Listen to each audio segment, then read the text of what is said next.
Des Rutshuru, ils étaient des bandits. C'est aujourd'hui parce que nous avons les mêmes ennemis qu'ils sont devenus Ouazalènes ou patriotes. Mais après M23, quel sera le sort? On a peur, on s'inquiète beaucoup de ces enfants qui s'allient encore à ces groupes armés. Mais aussi, il y a les problèmes de filles. Vous voyez, les abris des camps de déplacés sont construits par les bâches. Quand nous sommes dans nos périodes, quand nous sommes dans des rêves, nous n'avons pas les linges hygiéniques, nous n'avons pas de kits de dignité. C'est à cet abri-là qu'on coupe avec les rasoirs, on prend des morceaux de bâches que nous utilisons comme les bandes ou papier hygiénique.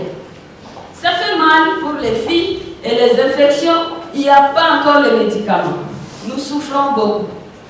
À part ça, quand la fille voit que c'est difficile de les utiliser, je ne vais pas dire que les hommes sont mauvais, mais certains sont mauvais.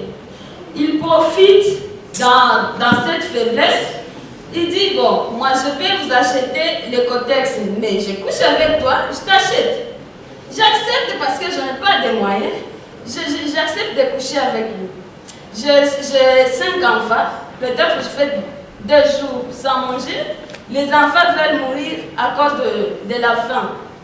Et puis, bon, un homme qui me donne 500 francs ou 1000 francs pour trouver des beignets, j'accepte de coucher avec lui pour trouver les beignets pour mes enfants.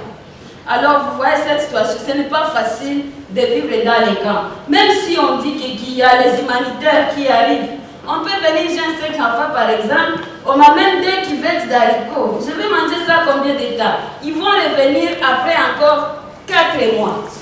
Ça fait mal. Et moi, je me demande, les grossesses indésirables. Parce que quand je couche, quand l'enfant de 13 ans, 14 ans, commence à coucher avec les hommes, il ne sait pas se contrôler d'ailleurs.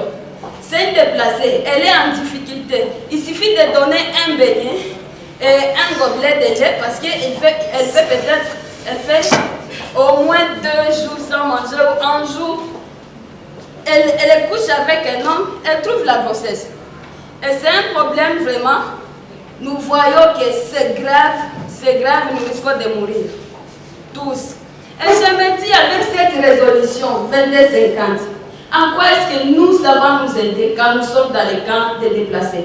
Vous me voyez ici, moi, là où je suis debout ici. Ces habits, on me les a offerts pour venir dans la réunion. Imaginez-vous une femme qu'on a donné là, qui n'est pas capable de s'acheter même un habit. Est-ce qu'elle peut scolariser les enfants? Alors, j'ai un plaidoyer que je vais vous laisser. Je voulais vous dire vraiment que chacun de nous ait un sujet de recommandations au gouvernement pour voir comment nous allons rentrer chez nous. Même si nous pouvons planifier tout ça, est-ce que nous serons bénéfiques, nous, les jeunes qui sont dans les cas de déplacés? Où est notre place? Vous nous oubliez, vous nous ignorez. D'ailleurs, il y a un conflit, nous pensons que les jeunes de Kinshasa et des autres provinces ne se soucient pas de nous. Nous souffrons, mais il n'y a pas de cri. Merci beaucoup. Merci pour